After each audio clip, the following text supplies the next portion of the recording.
What is going on, Crew 3? Let me introduce you my wonderful wife, Marilea. Hi. Like I said on the podcast, we're going to start trying out a couple new fun video series going on.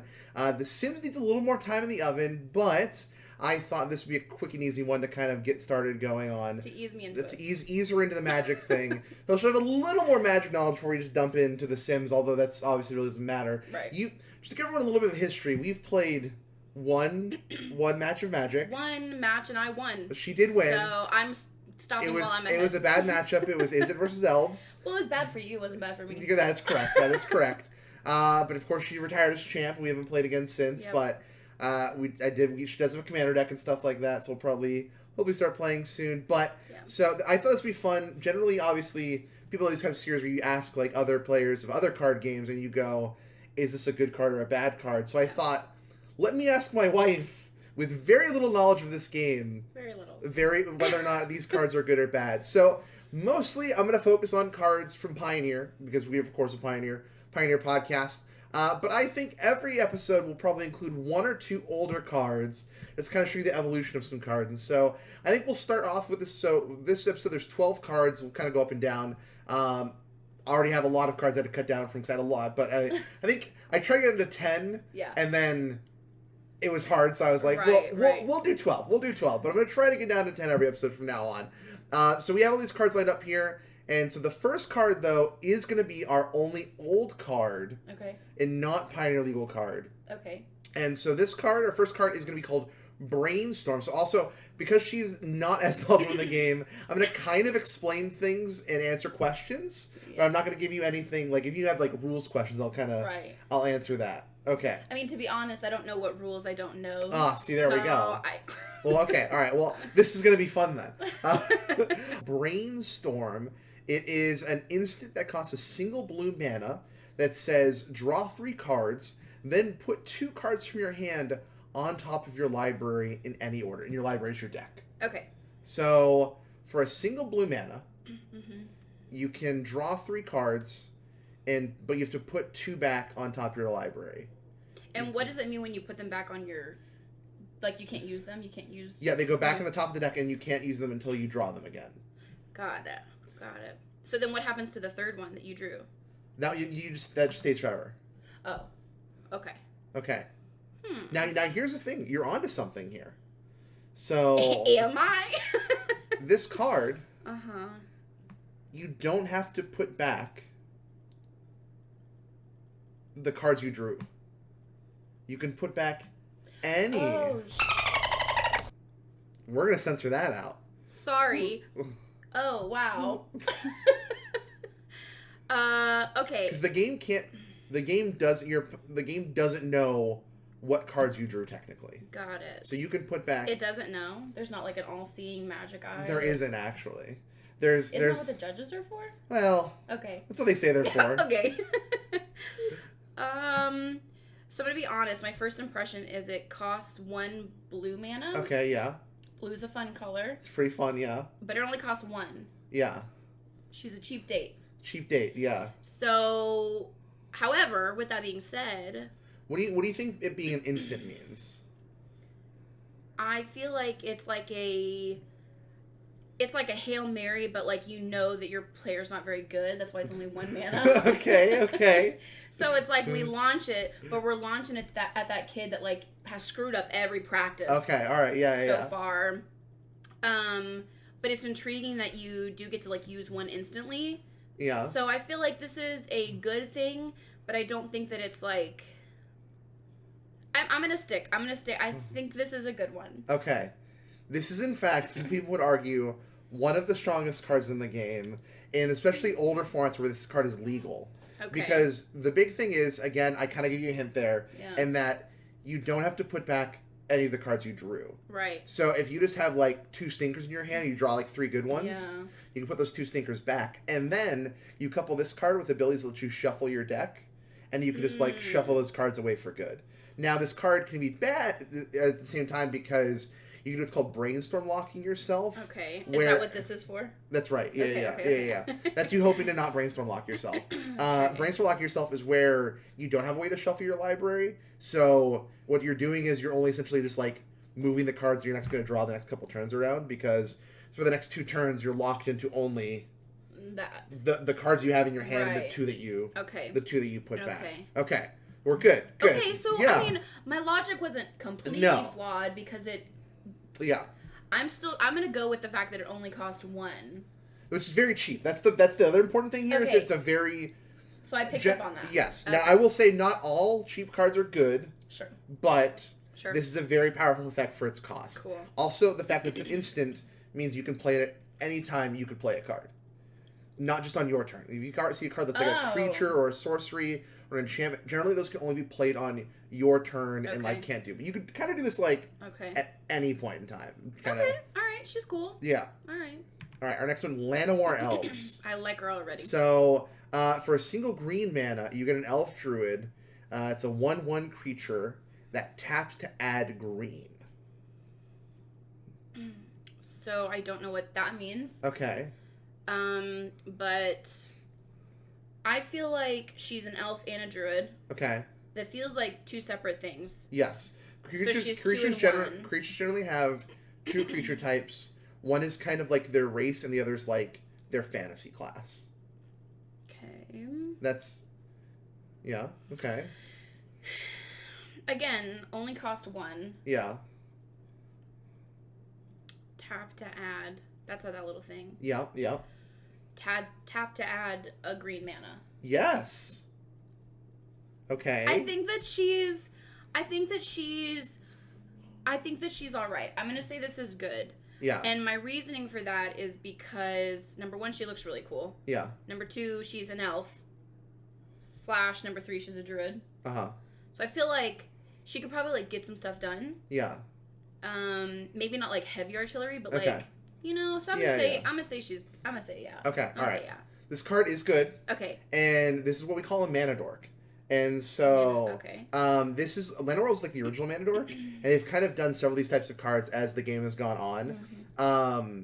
You're really good that you realize that you add a mana, because a lot of newer players, what they'll do is they think that means they'll like go get a forest out of their deck and like put it as an extra land into play. Okay. Which isn't, essentially, this is a creature that acts as a land for you. Okay. So it's very important in decks that want to play bigger spells, so they'll play these guys early on, and they can start playing their more expensive spells faster. Now, it is a weaker creature because it will lose to a bunch of removal, and Druid not as relevant. I don't know what that means. Druid not as relevant, but Elf is a very relevant creature type. It's a very popular like card type to play, and so there are lots of decks that are like cards that care about elves and stuff like that. So that's all. So that is relevant. That it is an elf. So you did pick that up there. Okay, cool. All right. We're going to our next card.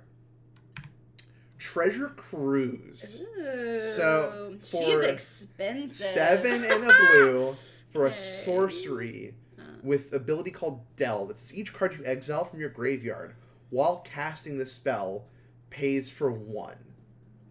Each card you exile from your graveyard while casting spells. No. This spell pays for 1. Pays for 1. Pays for what is 1? Of the 7. Of the 7. Of that 7 there. You can't get away with this. You can't get rid of this blue, but you can have, if you exile a card from your graveyard, you have it pay for 1 of that 7.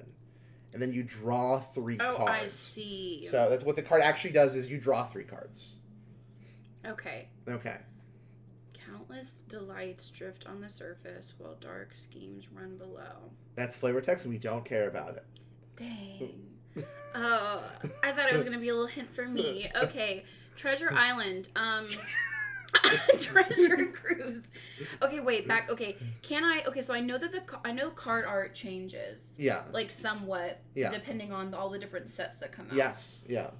Can I take the art that I'm looking at into consideration, or is that just kind of It's like a flavor thing. It's like a flavor thing. Okay. I will say this is the original. This is not the original printing of the card that I have shown for you. This is the original art of the card. Okay. So it is a more modern card. Again, more modern. Okay. Most of the cards. Just the first one was. Just the first ones are old one. Now, Llanowar Elves we just saw is an older card. It's one of like the first cards in Magic. Got it. But it's been continually reprinted. Okay. You know, I'm torn, and I'm gonna tell you why. Okay. All right. I've played some poker in my time. Okay. Just a little family poker. Yeah. With my brothers. Sure. And some family members.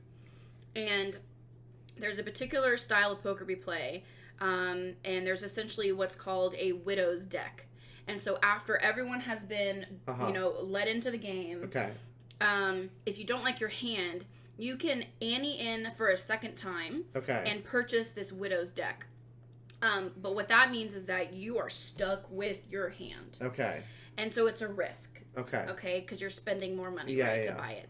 So I feel like that's the vibe I'm getting from Treasure Island Cruise. Okay. Is that because we're sticking with the Treasure Island, huh? Yeah. Okay. It's a silly question. Okay.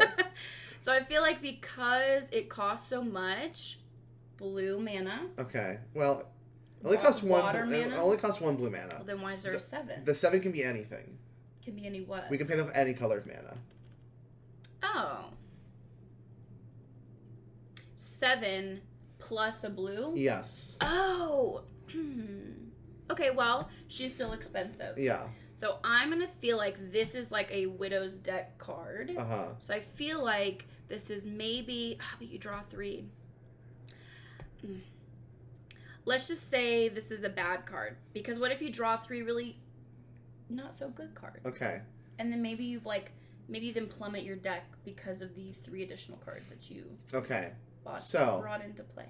This card is very good. No. This card's actually been banned in several formats because it is so good. Because what happens is there are ways, just by playing the game out naturally, you're going to have cards in your graveyard. Mm-hmm. And then there are other cards that will, if you play a bunch of cheap cards, you will then fill your graveyard up with cards faster. So essentially it's easy to acquire 7 graveyard cards. Yes. Got it. You're generally playing this card for 3 mana or less. This is a very powerful card. Got it. Okay, all right. We're still doing good. We're still doing good. We're 2 out of 3 so far. We're still doing good. All right. Bard class. You know I like a bard. I know you do. Okay. So this is a new card type for you. Mm-hmm. Pretty recent card type for Magic in general. It's called a class. Okay. So Bard class for red and a green.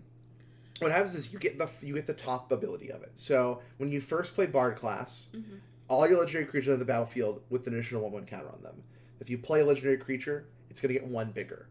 Okay. And that stays around, and of course it's an enchantment, so you'll keep it on the battlefield. Okay. Then you can pay a red and a green again to level this up, and now you get the second ability. So now your legendary spells you cast cost red and a green less to cast. This effect reduces only the amount of colored mana you pay. So what that means is essentially our legendary creatures, they're going to enter as 1 bigger. Cool. And they're going to be red and a green cheaper. But that clause means that if you play a legendary creature that's 1 and a red, it's not going to reduce the 1 cost. It will only ever take out red and green from the cost. Okay. So wait. Okay. So wait. When you play the creatures, you have to pay every time? Just when you play them the first time. Okay.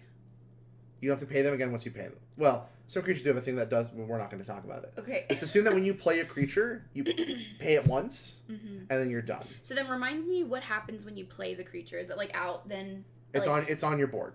It's always doing its thing out there. Yeah. This is This is one of the things you had the problem with when we played, was that you're used to just playing a card and it's done. And I know. Yeah. And I kept forgetting. Yeah. And my nephews had to come in and say, hey, wait, you got to do that. Yeah. Don't forget that. Okay, well, we're not done yet, though. There's one more ability. Okay, one more level. So for 3 red and a green, whenever you cast a legendary spell, exile the top 2 cards of your library. You may play them this turn.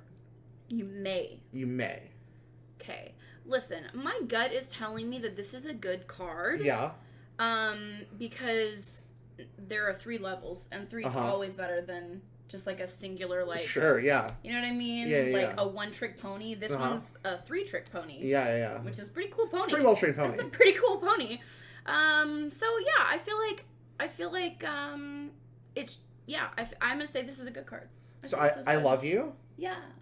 And I love that you love this card. I love that you love this card because I love this card. Hell yeah! It's not good. Hell? You can say hell. Hell yeah. This card's not great. Oh. Okay, it's not that it's bad. Okay. Everyone who's like long time watcher content knows I love this card. And it's part of like a very convoluted deck that I will play in casual events, but I would never take to like a competitive event, because like the thing is, like when you play this out, it kind of does nothing. You have to get to that level 2, and then you can start playing like cheap legendary creatures for free, getting a big board. But the whole point is you really want to get to the 3rd level. That way you're playing your free spells, exiling the 2 cards of your deck, and then playing more free spells off those exiled. It's a whole thing, right? But I guess it's not like as great in your level 1 and level 2. Yeah, the thing you're really trying to get to you level want to 3. get to level 3, and by that point you spent 9 mana. Ooh, yeah, she's expensive. Yeah, so it's really close, but like in Pioneer, it's like 1 or 2 turns too slow of a combo deck. Okay. All right, our next card is Cauldron Familiar.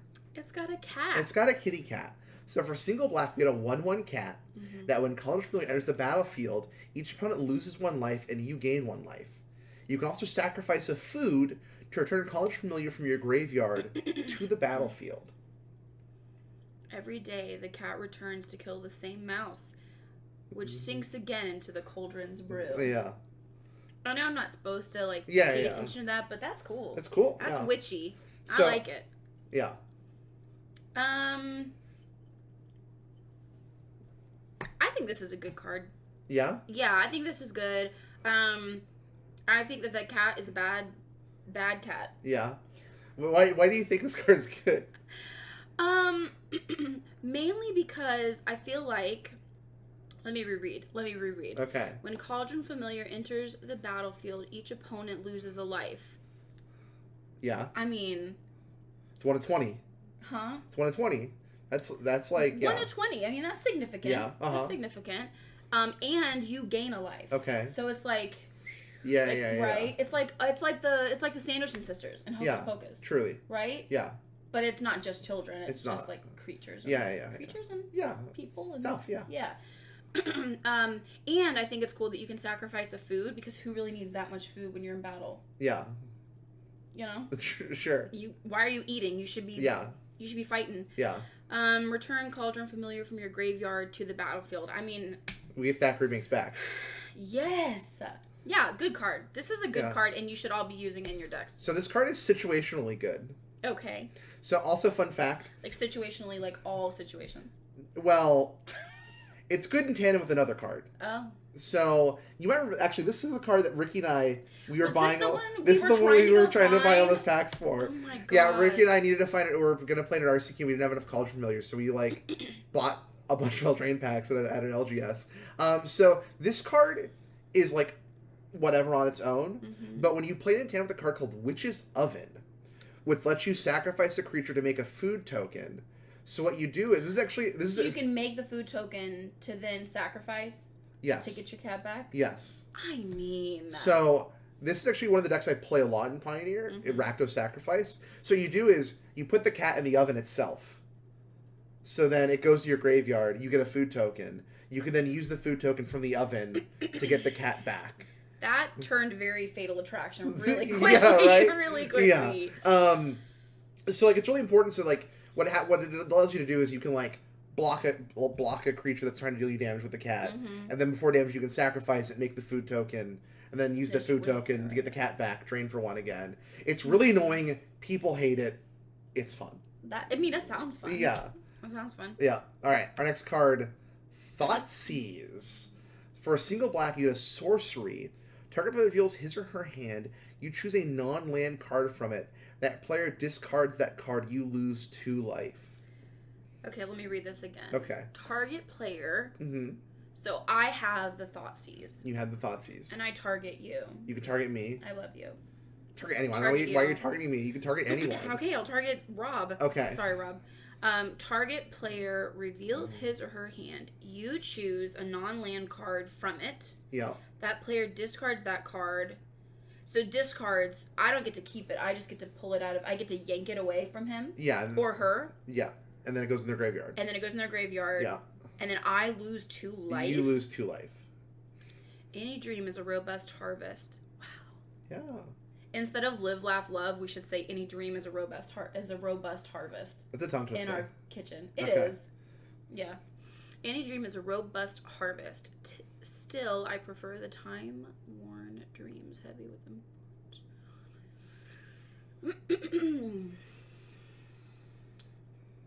She's cheap. Yeah. However, you lose 2 life. 2 life, yeah. That's big when you only have 20. You only have 20. You choose a non-land card from it. Mm-hmm.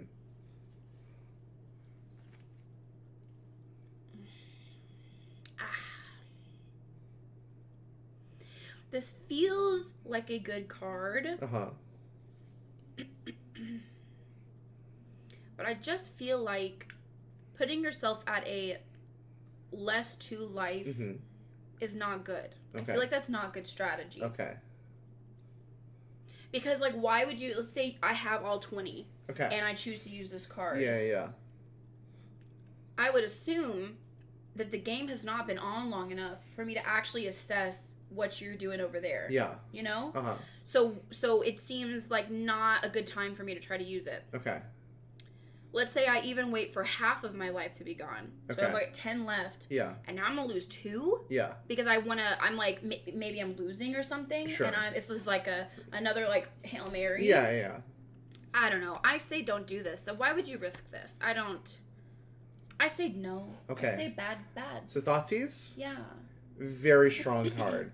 So much so that people like want to be banned in Pioneer because I think it's too powerful. So in Magic, there's a big concept of your life total is a resource. Okay. And so that, like, amongst everything else you have, your cards in your hand, your cards in deck, your things on the field, your life total is also a resource to use. Yeah. And so, and you're saying you don't know what your opponent's doing, but playing this card early lets you know immediately what your opponent's doing, because you can see, you get to see their hand. Sure. And so you can probably figure out what deck they're playing. Got it. Generally from seeing their hand. Now, I couldn't. Yeah. I believe in you with some practice. So to me, a very, very beginner, this would make me too nervous. I would get too nervous about this. Yeah, that's fair. And I will say, like, there are matchups where this card isn't that great. Obviously, like, very... those were the matches I was talking about. Yeah. Just those specific matches. Yeah, very aggressive matchups. Like, you don't want to, like, give away 2 life like this. So, sure, yeah. But I understand what you're saying about using your lives as a resource. Yeah. Like, that concept, okay. And then also, again, like, having the knowledge is very powerful. Sure. Now, also, these types of cards do get weaker later as the game goes on, just because your opponents will have, like, fewer cards in their hand and stuff like that. So there are downsides of playing these effects, but this is... So then my logic of using it at the beginning would not be a good idea is actually the complete opposite of what you probably do. Generally, yes. Yes. Got it. Okay. Pack Leader. So good card. Good, yeah. I don't need an explanation. Good card. Don't even need to. The best good boy. The best good boy. The best good girl, even. Yeah. So Pack Leader for 1 and a white, you get a 2/2 dog. Other dogs you control get +1/+1. And whenever Pack Leader attacks, prevent all combat damage that will be dealt to this turn to dogs you control. This is a good card. Yeah. I feel this one in my soul. There's no way that you're going to tell me that my boy Pack Leader, Dajo, just look at that glorious mustache. On a dog. Yeah. On a dog. Yeah. Yeah, I know. I think this is a good dog. I think this is a good dog, and I think this is a good card, and I think... Can I have all of my cards be Pack Leader? You can have 4 Pack Leaders. Only 4? Yeah. Can you have 4 pack leaders, or would they all start to... No. Well, they're dogs. They work together. They're like their own packs working together, right? Sure. So, like, 4 different packs? Yeah. With 4 different leaders? That's right. It's like there's 4 mayors of Avabrook. A joke you won't understand, but... No. I'm sorry. There's a card... There's an old card called Mayor of Avabrook, and it's not a legendary creature, so you could have, like, multiples on the board at the same time. So the joke was like, why does this town have 4 mayors? That's pretty funny. Yeah. Yeah, no, this is a good boy. This is my good boy. Don't ruin it. Don't ruin it. This boy is theoretically good. It's a solid lore. We call these. But he's no cauldron cat. Well, okay. Let me put it this way. He's a very good what we call Lord effect, like Lord of Atlantis, stuff like that. Okay. So he gives the other creature types, the other dogs, +1/+1. That's pretty good. Mm-hmm. Also, it makes it so they don't take damage when you attack them. That way you can, like, attack with all your boys and, like, don't worry about anything happening to them. Or girls, right. Mm-hmm. Or anything happening to them. The problem is there aren't a lot of dogs in Magic. Wolves and dogs are very different things in Magic. Oh. So this card, like, could be good, but there just aren't many good dogs in Magic. Or really dogs in general. Got it. Yeah. All he asks for is full belly, a spot by the fire, and all love in your heart. Yeah, also there's a great clip that's on the YouTube channel somewhere where this set came out, and it was a pack leader, like, just got stuck on my cursor, and it would just, like, wouldn't leave my cursor. That's so cute. Yeah. He's the most loyal boy. Yeah, the most loyal boy. So, okay. You get like half credit on this one. It's Thank you. Conditionally good. You don't obviously you don't know there aren't like no. No, dog. I would have never. And honestly, I would have thought that like wolves and dogs would have acted together. Like they would have been able to be together. No, see, it's weird because it's like cats are like one type, so it's like here's like lions, whatever. Mm-hmm. But wolves and dogs are very different. Interesting. Very different things. Before we move on, what is the little sun? That's just the white mana symbol. Oh. Okay. Yeah. Okay. Alright, number 8. Pack Rat. 1 and a black for a star. Oh god, I'm sorry. I just saw the one in the corner. Jump scare. I'm sorry. Okay, go ahead. Okay, so Pack Rat, so it's a star. Okay. Pack Rat's power and toughness are equal to the number of rats you control. For 2 and a black, you can discard a card. Put a token on the battlefield that's a copy of Pack Rat.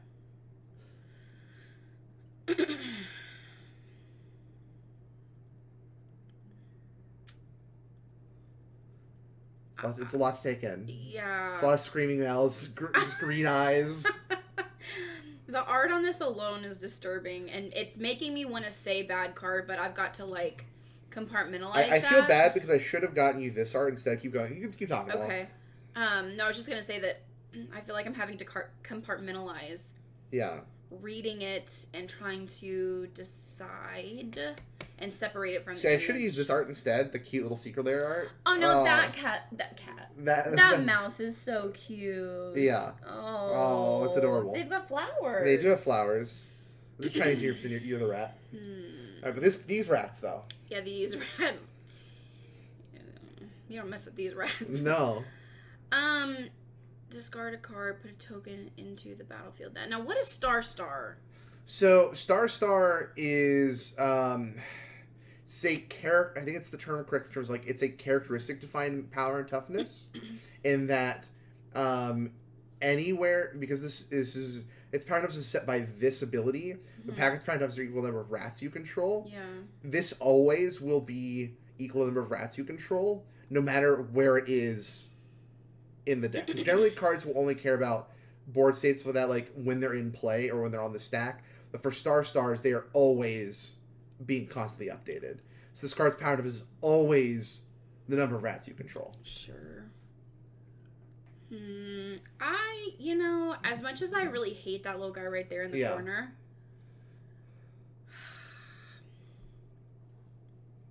I don't know, because on the one hand, rats have disease. Yeah. Oh, hi. Hi, sweet girl. Oh, Maggie moment. Hi, sweet girl. Hi. I mean, they carry disease. They do carry diseases. And that's not good. No. Black Plague? You heard of that? Yeah. They did it. They did.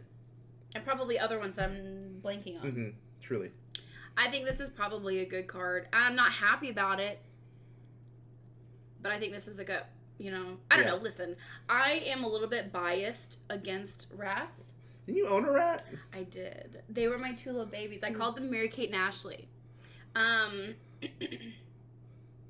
Yeah, I just, I saw the Nutcracker really young. Yeah. And as a rat king. Yeah, the rat king. Yeah. He was scary. Very scary. With that being said, I'm going to say this is probably a good card.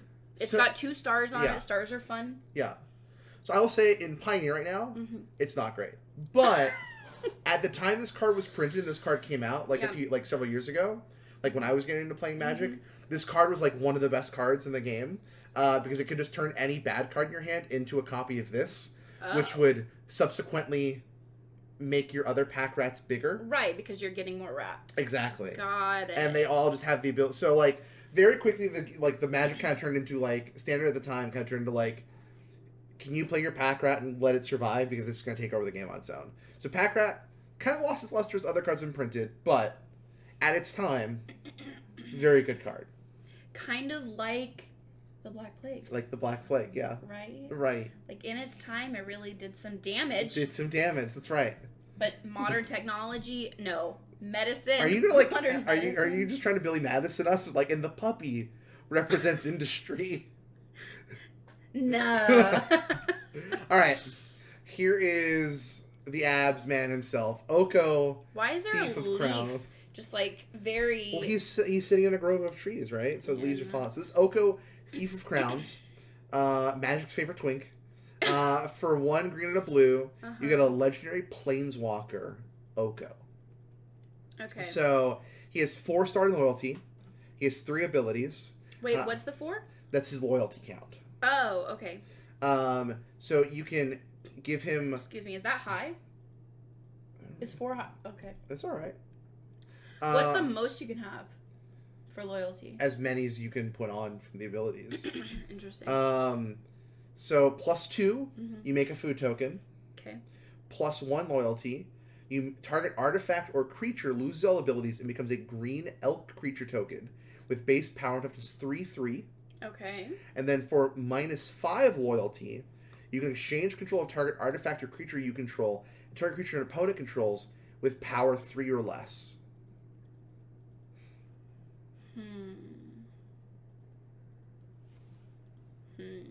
Don't look at the abs too much. I'm more concerned that the fact that he's a thief. Yeah. That does not sit well with me. Stealing crowns and hearts everywhere. Oh, like eat the rich. He's stealing the crowns. Yeah. Right. Yeah.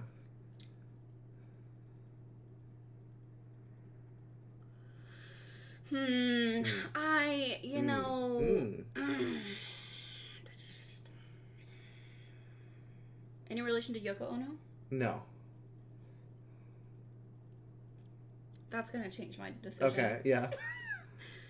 I don't know. I feel like he's probably a somewhat good card in certain plays. Against certain decks. Yeah. But not an across the board great card. Sure. I don't know. The exchange, that last one, the -5 exchange control of target artifact or creature. Yeah. That seems pretty dope. It's alright, yeah. I don't know. He's giving me like the popular kid in high school. Yeah. And everybody likes him. But it's like, you know that really he's not that great of a guy. Yeah. But everybody likes him. Yeah. I don't know. I'm going to say, okay, I'm just going to stick with one answer. This is a bad card. He's a bad... Oko is Broko. What do you mean? He's busted. He's broken. Broken? Like, So I'm right? He's a bad card? No. Like, it's broken as in, like, he's a very good card. Oh. So, fun fact, you kind of glossed over the ability that makes Oko very good, which is the +1 ability. To turn any creature into a 3/3 elk. It loses powers and abilities and becomes a 3/3, right? Mm-hmm. So, which is a thing that even the people that made the game messed up on. Because essentially, also to answer your question, the fact that he's a 3-mana planeswalker that starts with 4 loyalty is very good. Okay. Because generally, the cheaper the planeswalkers, they start with lower loyalty. Oh, okay. So this is relatively cheap for the loyalty you're getting. It's pretty good, yeah. Okay. You kind of want to like break even on like cost to loyalty, or like you can at least like the first time you activate it, you go up to the equal its cost. Okay. So the big thing with Oko at the time was, like I said, even the people who make the game and tested it out didn't realize how good it was, because in their testing they would just make a food token and then make it a 3/3 and then like have the creatures to attack with. Right. But it's not limited to what you can turn into an elk. So the real play is you play this, and whatever big impressive creature your opponent has, you just go, that's a deer now. Oh no. Yeah. Ooh. Which plays into he was the major villain in one of the sets that he's from Throne of Eldraine, where his main plan was turn the king into an elk, put the king in the elven hunting forest, have the elves... And let his own people kill him? And have the elves maybe kill it. Oh, no. And then we don't know what the plan after that was, but there was profit somewhere in there. Yikes. It didn't work. Yikes. But, yeah, so Oko was very good. Banned in multiple formats. Okay. I mean... So my logic a little bit is he's the popular one that everyone likes, but really he's not a good person. That's right. Kind of? Yeah. A little bit? Yeah. Okay. Alright, coming out of the last couple cards here, Deathrite Shaman. So this guy can be cast for a green or a black hybrid, because you can cast for either or. He's an elf shaman. He's a 1/2. You can tap to exile a land card from a graveyard to add 1 mana of any color to your mana pool. For a black mana and tap it, you can exile an instant sorcery card from a graveyard. Each opponent loses 2 life. For green and tap it, exile target card from your graveyard. You gain 2 life. I'll pet the cat when you deliberate. Thanks. You know, he reminds me of that one guy from that one movie. With the thing? With the thing. And the face? No, the Indiana Jones movie with the heart. Oh, Temple of Doom? Yes. Yeah. He's giving Temple of Doom vibes? Yeah, okay. I think exile target instance.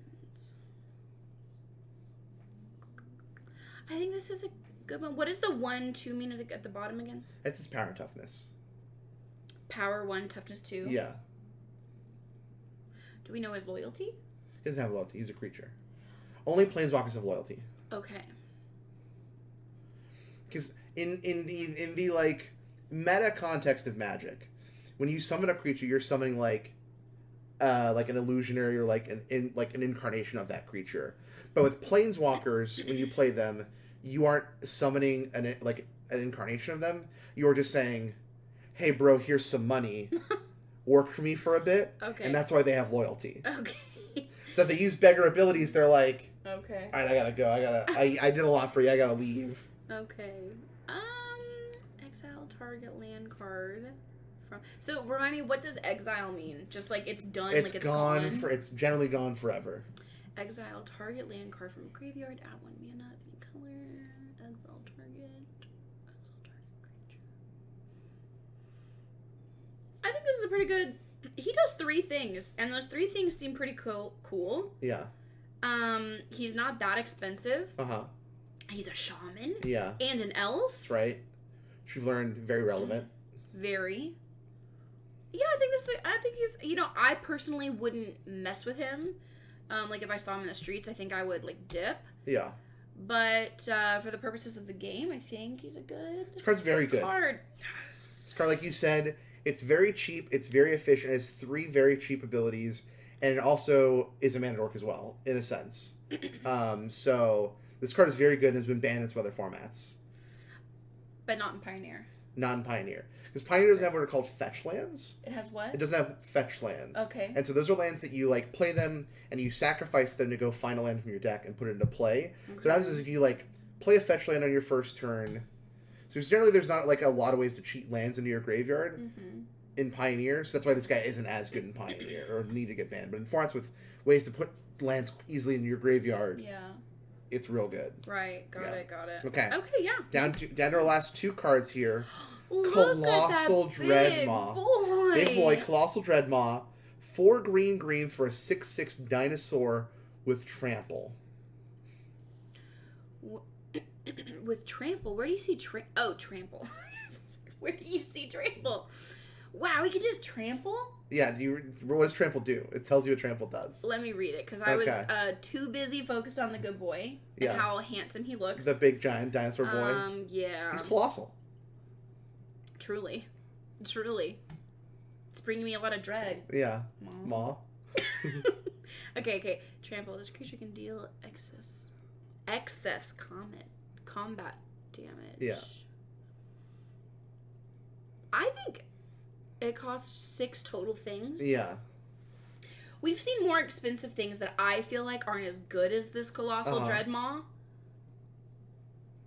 I think if you feel the ground quake, run. If you hear its bellow, flee. If you see its teeth, too late. Which is weird because you can see those teeth from pretty far away. Yeah, which means it is too late for us. It's too late for us. We're done. We're about to get it. That's right. I think this is a good card. I think she's a little expensive. Wait, what is 6/6 again? That's power and... Toughness. You know, I think, honestly, this is one of the best cards in the whole game. Yeah. Across all platforms. Yeah. Platforms? Formats. Across all formats. And platforms. Yeah. In real paper cards and digital. Yeah. I think this is the best... This is, hands down... This is the best card we've seen today. This is my favorite card. Yeah. I'm going to play this card all the time. Okay. Can you have this guy, like, save my wolf pack cards that I have? We could play it, but it's not going to do anything with your wolves. But why? It's not going to get any bonuses for not being a wolf. He's a dinosaur. But he doesn't need bonuses. He's 6/6. Yeah. He tramples, and he's just colossal. Yeah, okay. He's good enough on his own, babe. I know you don't. Good enough on his own. I know you don't know the memes, but this card is a meme. No. Yeah. Is it a bad card? It's not a bad card. Okay, so this is what we call a card that's like a limited all-star.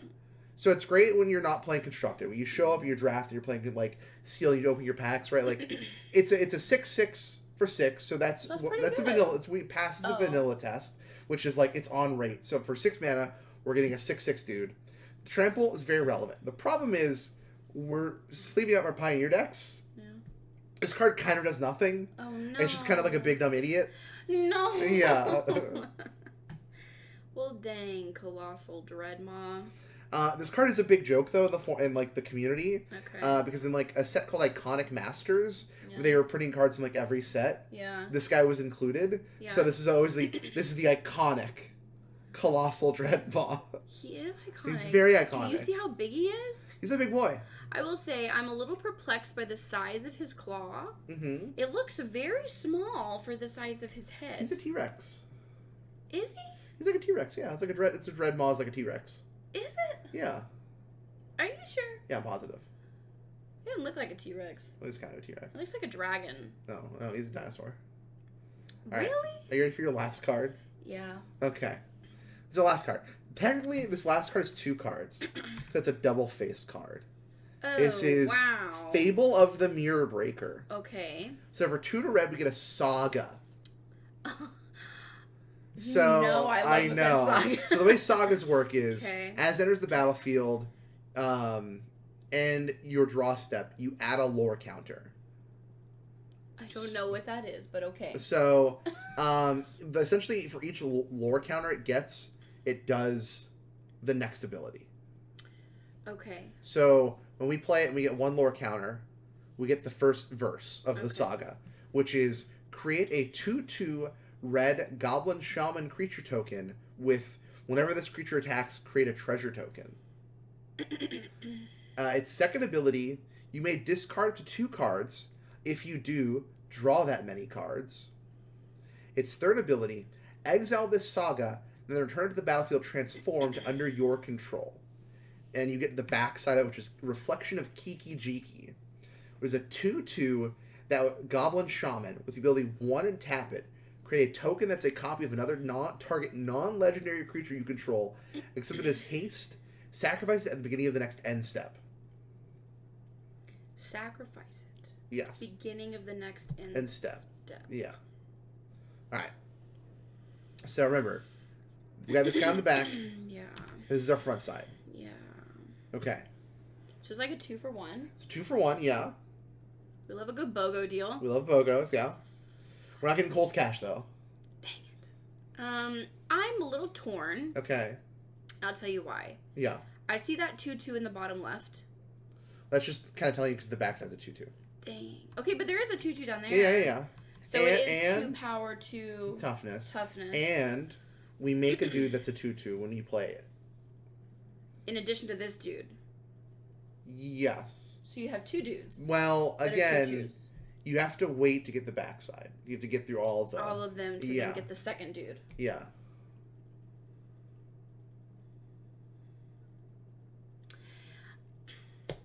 I feel like this is a good card for someone who is skilled. Uh-huh. But it seems like a lot of work. Yeah. It seems like a lot of work to get yourself up to the third in which you can transform into the guy on the back. Yeah. And I just don't know if you're going to have time to do it in the game. Okay. I think you should be focused on other things. Yeah. And not Big Nose Willie. Big Nose Willie. His name's Kiki Jiki. Where do you see that? You just know it? Yeah, it's an old it's card. back there. It's actually Kiki Jiki. He's the mirror breaker. I like Big Nose Willie better. Yeah.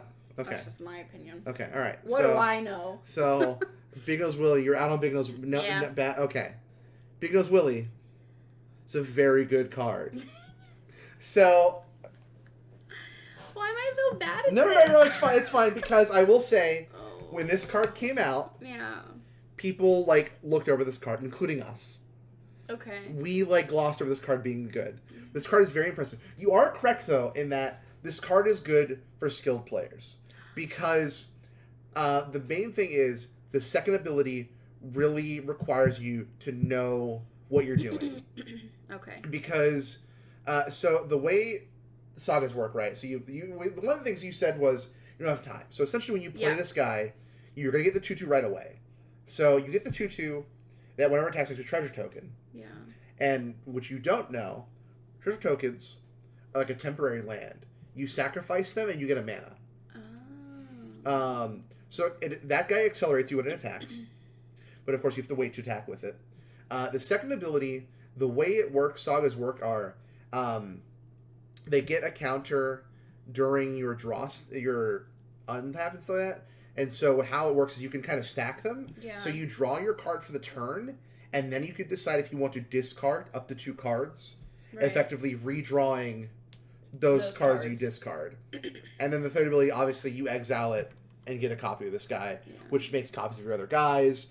Importantly, if you have 2 of these out, you can essentially make infinite copies of them on your opponent's end step, and then untap them on your turn and attack with them. So it's like they're ready to go by the time it's your turn. Yeah, because it's at the beginning of the next end step. So after you let it go to end step, you can then activate this guy, and you will keep the copy you make till the end of your turn, or the end of the next turn. I think something else I forget about Magic, because I'm so used to playing just regular old card games, poker, things like that, I forget that the timing of things is relevant, because it's really not relevant in other games. Yeah. Right? Like in other just regular card games, timing, it's like you have your turn and that's it. Like once you're done, you're done.